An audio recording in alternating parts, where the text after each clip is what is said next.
Tak, koupelna.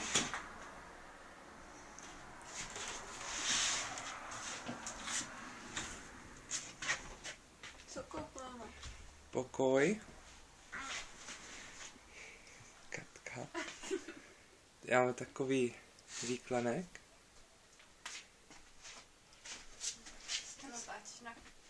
Já to chci potom poslat mamce. No, tak ne, pošel to. Což je tady bod, tak nemáme ještě skříň, no. To je tak po zemi. Taková postel, skříň, je ten výklenek vzadu. Tak, jsou dveře. Se jde dolů. Je právě silnice, to je asi jediná nevýhoda. Jde dolů. Tady jsou další pokoje.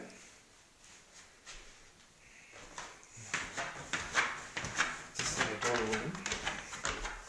Jsou hlavní dveře. Tady to prostě je taková postel, tam ještě jedna koupelna. To se to bude nějak zahrazovat, jestli tak to postaví zeď. A bude to jako ještě další pokoj, ale myslím, že to snad nebudou dělat nějak brzo. Ne.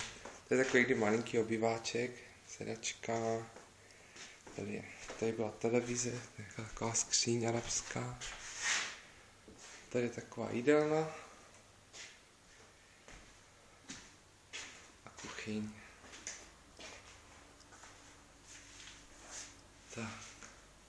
No, tady je zahrada venku. Tam vzadu v tom baráčku tam bydlí majitel.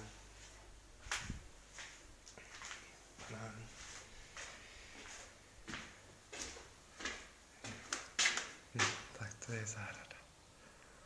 Se těším, až bude teplej. Tam budeme jíst nebo něco. No, pěkné.